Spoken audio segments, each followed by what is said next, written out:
Thank you for joining us here today. We were hoping we wouldn't have to have this conversation, but COVID-19 has reared its head again. So the January 2022 update, COVID-19 and how it's going to affect TAPS. Will, do me a favor and let's jump over to the TAPS website, www.taps.biz. And up there on the top right-hand side, you'll see the word resources. Click on resources and then click on COVID-19 information. That is our COVID-19 21-22 COVID protocols that we published at the beginning of the year, and they are still in effect now. Robert, walk us through a couple of the highlights of those protocols as we have them posted and as we've been working through this year. Sure. Thank you, Bryan. As Bryan mentioned, these are our protocols that have been out there since the beginning of the school year in August. You can find them there on our website if you need to refer to those, and you can always reach out to our office as well. This is our basic protocol, similar to what we did last year, which sets out a protocol for all of our competition. It is tied to your school-based protocols. Our recommendation is that your school develop its own protocols consistent with your school, with your policy, with your community, and you follow those protocols throughout your school, including your extracurriculars. So that's our recommendation. There are many of those there. You can see all the specific topics we address, practices, games, protocols regarding fans, face mask, social distancing, whether students are at school or not based on exposure. All those kind of things should be within your own school-based protocol, and TAPS supports that as well. Another thing that you'll hear us say a couple of times that are in the protocols, we'll say again today, your protocols are specific to your school, and they regulate your teams and your coaches when you're participating, and none of our schools can impose their protocols on the other teams and coaches. You can't have protocols for your own facilities. We'll cover that in more detail. Basically, as we look at this, Robert, we've got 230 schools as members of our organization. I think we've probably got 230 different protocols right across the street. Folks may have a different idea here or there. So I think it's important for each school to go back, and I'm sure that most of our schools have done that. They've looked at their protocols coming back out of the break. The new semester is beginning. But we also need to make sure that we review how those apply to athletics. I think that's what we're here, or fine arts, like we have our dance competition coming up here in a week or two. But to understand how those are going to apply. That's true, and if you've been to any of our TAPS hosted events throughout the fall, you'll know that we had our protocols in place with regard to purchasing of tickets and affirmation of those who are in attendance at our events that they are healthy and good to go with regard to COVID protocols. Last thing I'll say, Bryan, on those protocols that are on the website, the last page has a very good list of resources that we use here in the office. We've been following these for 2 years now and looking at those frequently. We'll continue to do that and give you as much guidance as we can. We know that the CDC has changed a few protocols over the last week or two. We also know that a lot of the National Federation of High School members, they're moving around in what they're going to do and what it's going to look like as the schools actually host events. So, again, when we talk about school protocols, Robert, what are we actually talking about? What are we looking for here? When we talk about school protocols, we're asking our schools to have your own protocols in place. We know you do with regard to your day-to-day activities of your classes and your attendance at your school.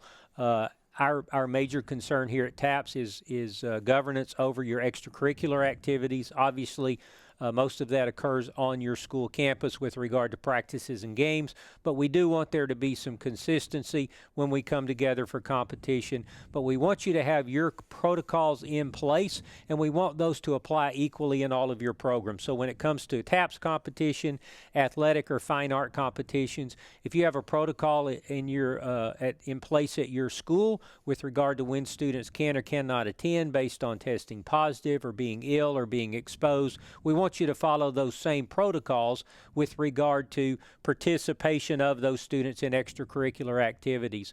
We don't have specific requirements with regard to negative tests and things like that. Those are out there. We support your school if you have those kind of protocols, but we ask you to have that protocol in place and to administer it consistently across the board.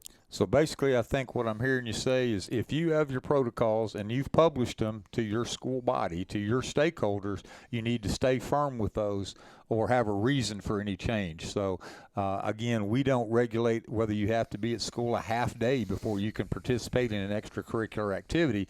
But even though that's not a COVID requirement, if you say you have to be there a half day and they haven't been, then you should follow your school protocol even on that line. Does that make sense? Is that kind of what we're saying? That is correct. Whatever you administer for your students attending class and attending your normal activities during the day, administer that same protocol and policy when it comes to their participation in practices and in games. That would pretty well apply to whether it's a sponsor, whether it's a coach, whether it's an athletic trainer, an athlete, if it's a fine art, whether it's a dancer or whatever, those protocols should be across the board and should be in place for all of them. So. All right, let's look at student eligibility. We get this question frequently over the last couple of years. A student may or may not be eligible, or a team may or may not be eligible based on things that are going on at the school. What our general policy has been, and what we'll reiterate with regard to student eligibility to participate in TAPS competitions. If your school is closed because of a COVID outbreak, then you should not be participating in practice and games. If it's not safe enough for you to feel like you can attend school, then you should not be participating in extracurricular as well. Same would be true for an individual team. If you had a specific team, a basketball or a volleyball team that was shut down because of a COVID outbreak, they should not be practicing, they should not be participating until it's safe to do so following your school protocols. If we look at other closures that we've had over the last year or two, some schools have closed for a temporary time, and maybe a couple of days or an extra day here or there, as a precautionary measure because of things that may be going on in their community in general, and it is not in response to a specific outbreak at the school. So in those situations, we would ask that you follow your school protocols, and if those would allow your students to practice and participate in accordance with your protocols, that would be perfectly fine. But once again, a school closure or a team shutdown, if it's for a precautionary reason and not a specific outbreak at the school, it's up to your school administration following your protocols to determine whether they can participate or not. So with short term, I'm going to close school for a week or 2 weeks, and I'm going to go to a virtual or some other form. Are those students that are on that platform then eligible to participate in extracurriculars? If I'm doing it precautionarily, I'm shutting school down because I want to give extra distance or time for our students and our staff. Would those students still be able to participate in games, contests, if that's the reason we're shutting down? They would be under that because you're doing it as a precaution. You're not doing it as we tell people, and we've told people over the last 2 years.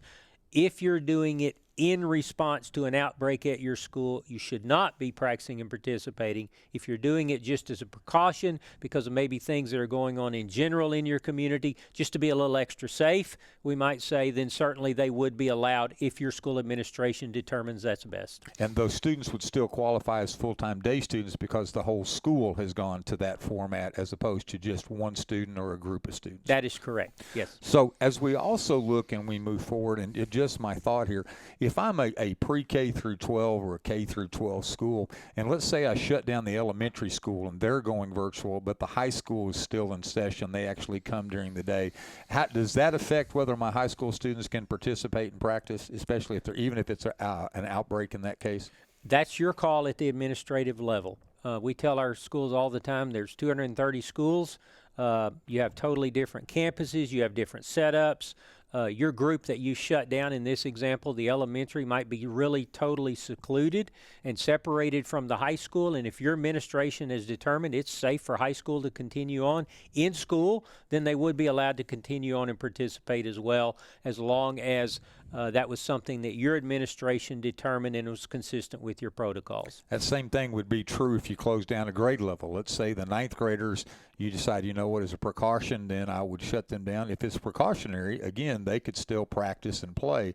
However, if you have X number, whatever that percentage is that your protocol required that action, that are sick and have tested positive or showing symptoms, then the rest of those ninth graders should not participate. Is that a fair way of stating that? That is correct. And if you'll think of it in terms of what are we doing under our protocols that we have in place for our students attending class, follow that consistently with regard to their participation. So I think the big thing there, we'll bounce down a couple. So the school protocols, when your school is closed and you're virtual and not in person because of a breakout or because of a percentage number, then there will be no practice and there should be no games. If you're precautionarily shutting down, then based on your discretion, you could allow practice and games.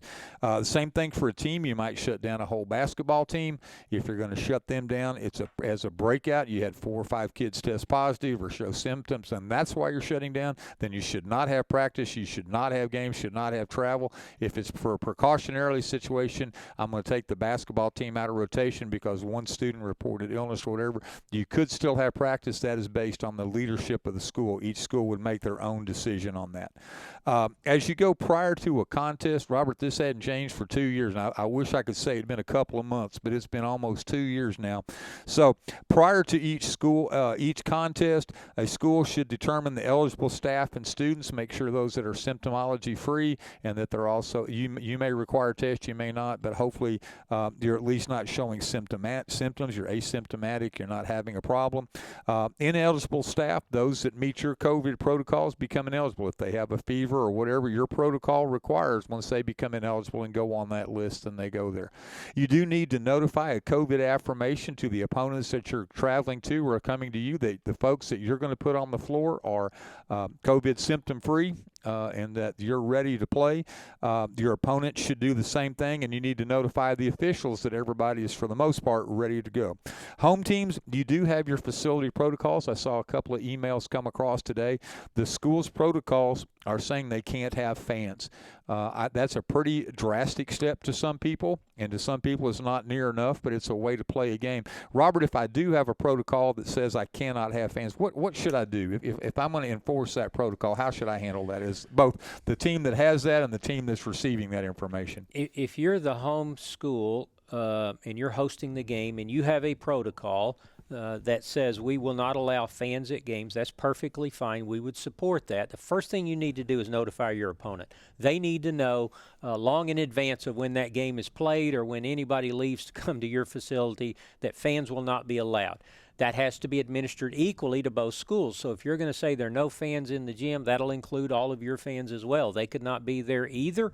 We have had a handful of those over the last year or two in situations, some more long-term, some shorter-term, and we certainly understand that and we support that. However, please, please, please communicate that so that we don't have parents and fans driving over to a game and showing up and not be allowed to come in. So just make sure that's communicated. We're right now in the middle of soccer and basketball with regard to team sports. Before fans travel to that facility, make sure that you know, if you're into district games, make sure everybody in your district knows the protocols that everybody else in the district has so there are no surprises. I think the big thing on COVID protocols are you going to require masks? Are fans going to be allowed? What kind of ticketing? Are you using touchless ticketing? Are you ticketing at all? Social distancing if it's required. I mean, a lot of the gyms that we went to in basketball and volleyball and a couple of things still had the seat markings. They may require that, and you may. So anything that you have, if you're not going to have a concession stand as a result of whatever, please make sure everybody knows that ahead of time. And especially, again, what are you actually going to be providing? Are you providing the water? Are you providing all those things? So that's prior to the contest. Make sure everybody knows what's going on. Communicate. What happens, Robert, after we get to the game or the contest, and away we go? So let's talk about at the contest.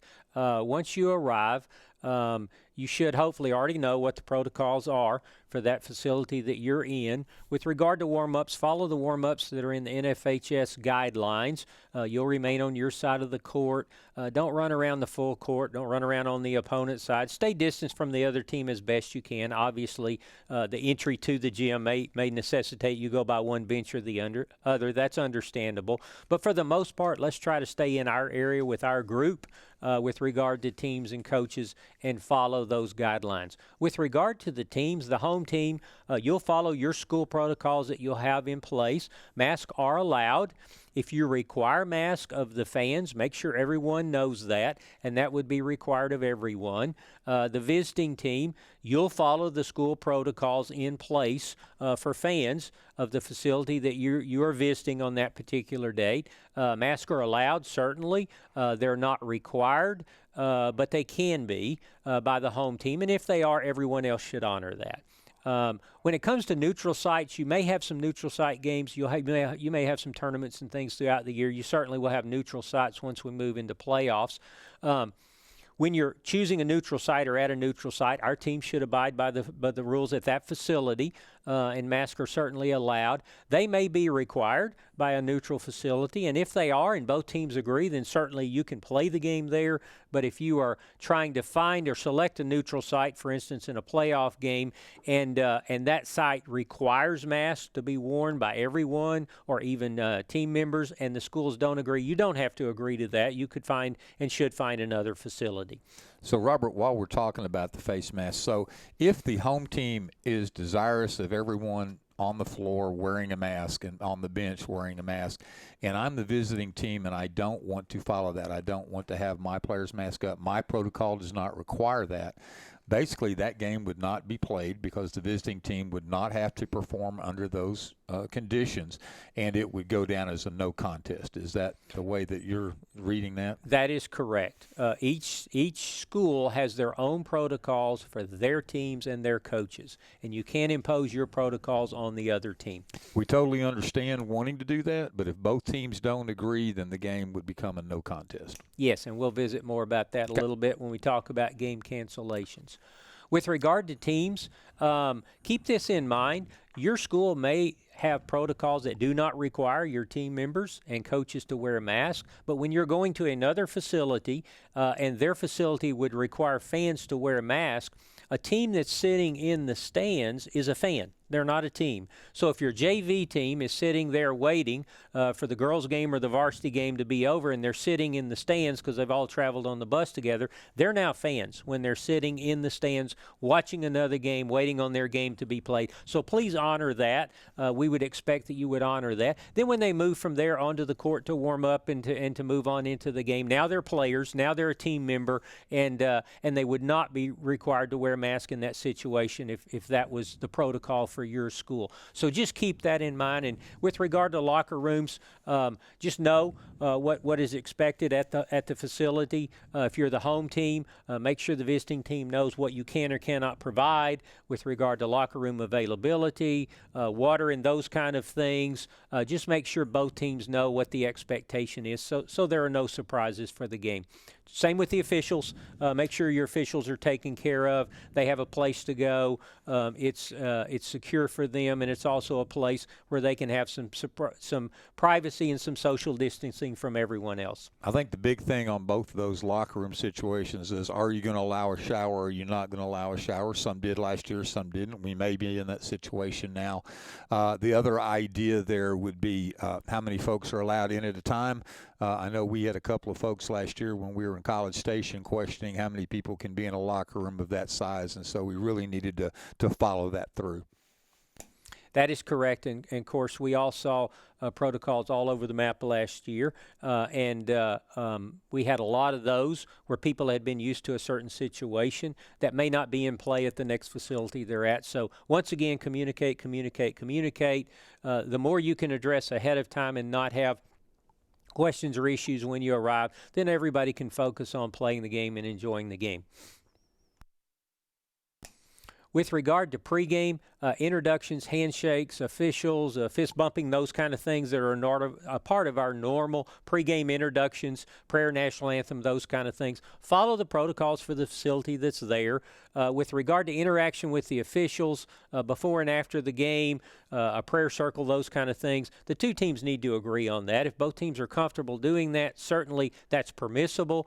From our perspective, when we're going through these outbreaks and things that are going on, and people seem to be a little more leery of interaction with others, it might be the safe thing to do, and we would recommend to avoid those as much as you can. But if you insist on it, you do it, and both teams agree, certainly we're not opposed to that. But just be safe in your interactions with others. Remember, you're a school and a team from one community, maybe playing somebody in a different community. Their exposure may be different than yours. And I think the more we can limit our group staying together and separate as much as possible, the better we are.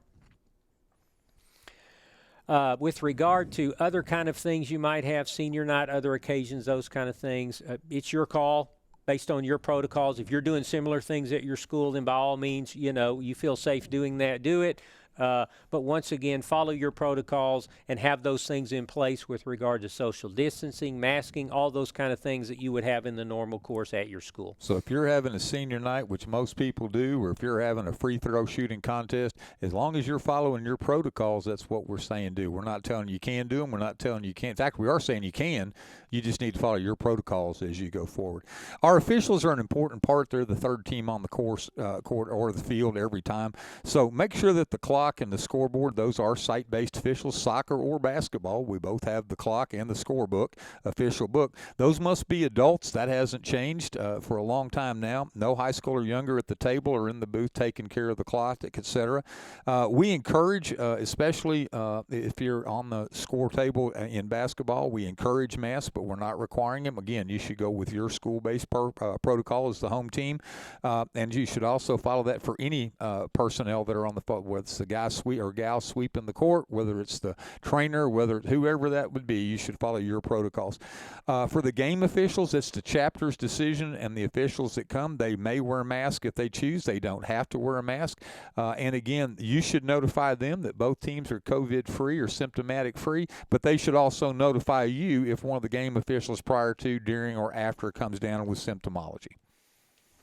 So, Robert, tell us a little bit more about after the game. We were talking about earlier about before games with the handshakes, et cetera. So after the game, traditionally in most of our sports, regardless of court or field, there is some process for after game of a post-game handshake or prayer circle, something like that. As I mentioned earlier, that's up to the two teams with your comfort level, following your own school protocol. So if both schools' protocols wouldn't prohibit anything like that, everybody's comfortable doing that, then certainly we want the experience to be as normal as possible. However, if one team or the other has a protocol or a comfort level that they'd rather not do that, then we ask people to honor that as well. And we'll navigate this. We'll get beyond it at some point. As Bryan mentioned earlier, we were hoping we'd all be way beyond it by now, but we have these various variants that keep popping up. And they're different in different areas. So we'll continue to monitor that. I know you're doing it at the school level. Continue to follow those protocols with regard to the game that's being played. If, for instance, we're a basketball game and you have a policy regarding the bench and the fan area that you sanitize it or whatever, certainly continue to follow that. Do those kind of things that are consistent with what you're doing at the school level. When it comes to fans, the ticket sellers and ticket takers are really your point of contact with both your fans and the opposing fans, the visitors. Masks are allowed. We also encourage masks because that is a different set of folks that you're meeting and seeing. It's different stakeholders, but they are not required by TAPS. But if your school requires folks that are interacting with the public to have a mask on, then those ticket sellers and takers should obviously have one. Again, we encourage social distancing for fans. The venue may actually require it and tell you how many seats you can use or whatever. If you've already got those maps from last year and you're pulling them back out to use this year, we totally understand. Masks are allowed at any time. Masks are encouraged where you're in public places or common areas. And then masks are not required by TAPS unless the venue itself. So by the time you get to TAPS, whether it's the Final Four or a championship, our rules may be a little bit different than what you've been going through based on our requirements as the facilities that we're dealing with. So along that line, I think that's okay. Robert, talk to us a little bit if it gets to that point and COVID may cause this. It's already caused it some this year. It caused it back in football and volleyball and obviously already in basketball and soccer. But talk to me about game cancellations and how COVID-19 would be affected here. So the policy we've had in place from the beginning of this pandemic regarding game cancellation, if your team cannot participate because of COVID outbreak within your team or your school, whatever that situation might be, following your protocols. Once again, follow your school protocols, and if your protocols dictate we've had an outbreak or an exposure and we're going to quarantine for so many days so our team can't play on Tuesday night. If that's the case, then the game needs to be canceled. It needs to be rescheduled if possible. Obviously, that was difficult, if not impossible, in football, so that wasn't much of a possibility. In volleyball, basketball, soccer, other sports, baseball, softball, team sports, there frequently is an opportunity. We have travel issues. We have weather issues in some of our sports, so some of our districts do a great job of trying to build in some cushion there in their district schedule to get some of these replayed. That's the first priority. If it can be rescheduled, reschedule the game.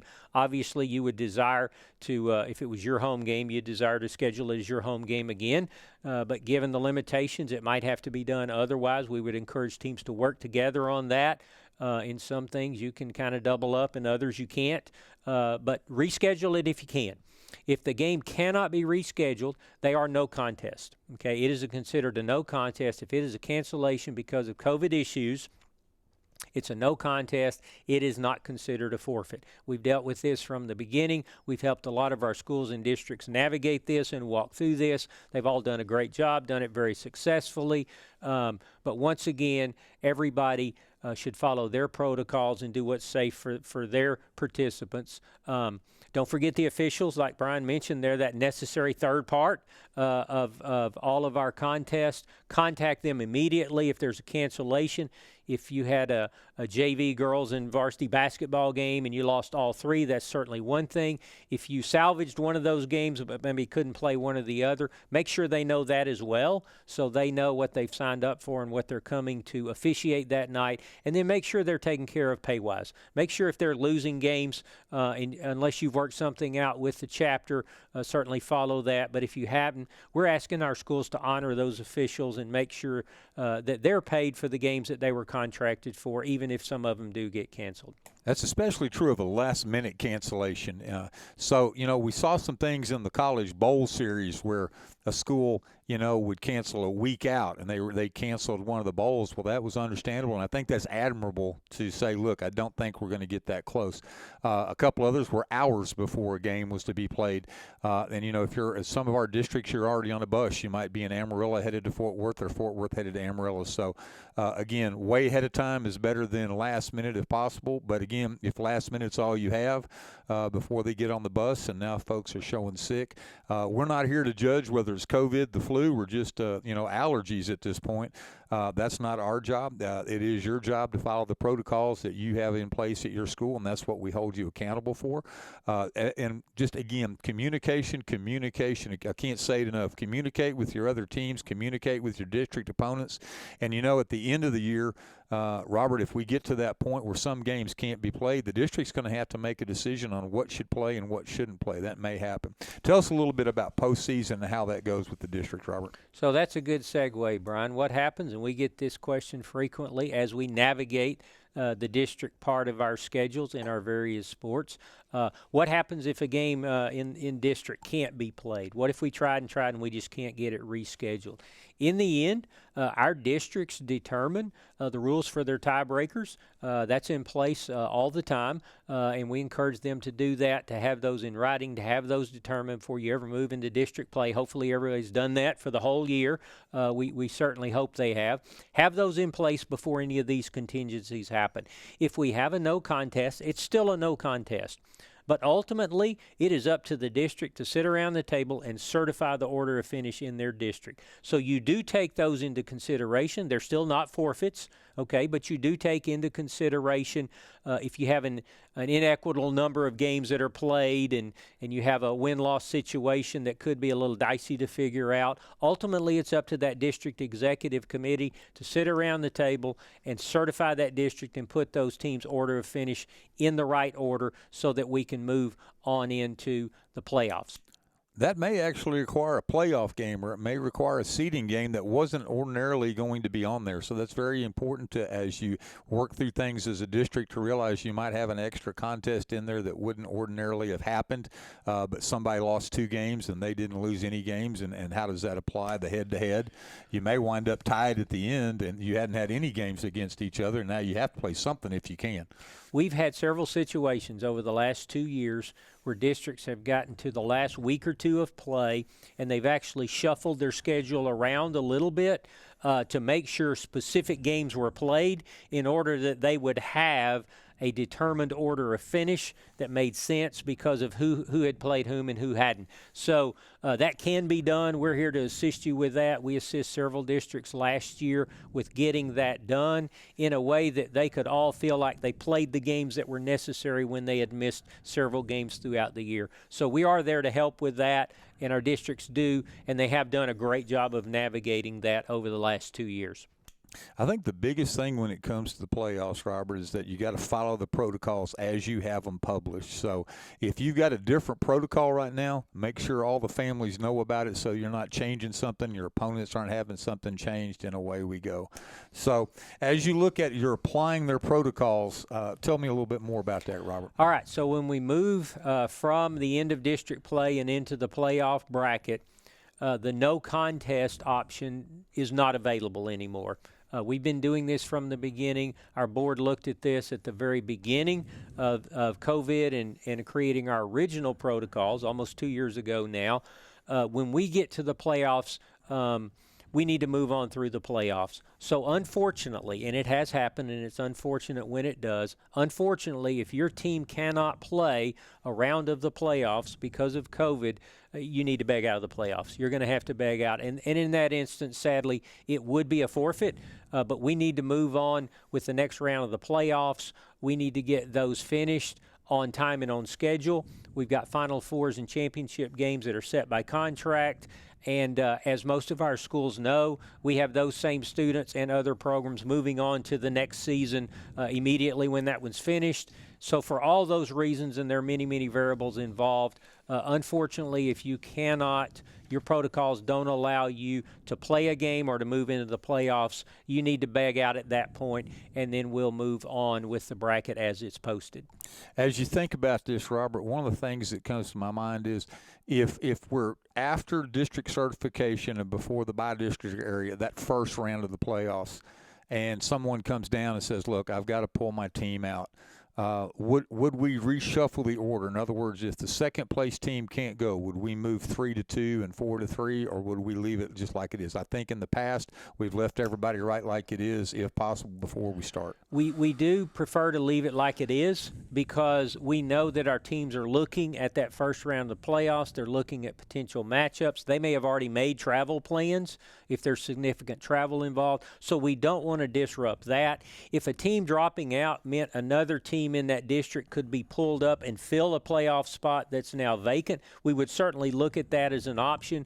But reshuffling everything, no, that hasn't been something we've done because it doesn't seem to be equitable to everybody else who's matching up with that particular district and already have plans in place. I think timing on that would be hugely important. If you're 5 days before a game, that's a whole lot different than, hey, you're calling me on a Friday to go play on a Saturday. So understand that there's some variation we can apply there, but it may be one of those things that we have to say no to. It is a timing thing, and I couldn't tell you what that time frame is, but we have had a couple of those situations where there has been enough time to pull another team in there, and we have had some that have occurred so late in the game that it's just it's not practical to do that, and so that next opponent would get a bye on that game that's a COVID forfeit, and then move on just looking toward that next opponent. So the other thing that would happen is, let's say we play the contest and I win.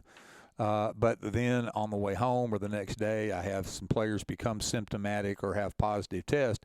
If my protocols at my school require us to quarantine or require us to do whatever, I need to apply those, and that may affect whether I could play the next round or not. Is that correct? That is correct, and we had that happen. We've had that happen. Other organizations have had it happen as well. If you want a playoff game, but subsequent to that, you're going to have to bow out because of a COVID issue under your school protocols. In that instance, once again, if time allows, that team you just defeated, we could allow them to move on as if they had won, and we have had that. And then we've had other situations where the timing has been too late and it's just not been practical to do that. So again, one of the things that we were asked last year, and we've done this a couple of times this year already, is can I move that certification date back? In other words, if I could just get to Monday, I'd be out of my protocols potentially and be able to play. The answer is no. We're playing the games on the dates they are on the calendar, no later. You can play them earlier, but you can't play them later in any change on that. And then the Final Four scheduling would not be changed unless something dramatic. So kind of moving through this, I think the playoffs are going to be what they are. We're still looking forward to holding all of our championships just like we did last year. We're excited to be able to host those. And just a couple of final thoughts from me, and then I'll turn it over to Robert for his. Y'all have done an exceptional job. Our schools, our coaches, our athletic departments have done, and fine art departments for dance and all those have done an exceptional job of getting us through the year. We did a good job last year. We were able to host all of our championships, and this year it's another trying time, but we know a little more now than we did before. We've got a few practices in place now, a few more than we had before. So I think as we look forward, we're not going with angst. We're going with, okay, we're going to deal with the problem as it presents itself and not play a bunch of what ifs. We encourage schools and programs to be active in asking, are you okay? How are you doing? Again, we do not require tests. You as a school may. We do not. We do not require a test to come back to play. That's up to what your protocol at your school says. Obviously, we encourage the CDC. They're the ones that know, if anybody knows, and see how that applies back to high school. So I'm really appreciative of all the efforts that everyone's putting in, from the families to the coaches to the athletic directors, the fine art directors, the heads of school, and the whole stakeholder community. I know we can get through this together.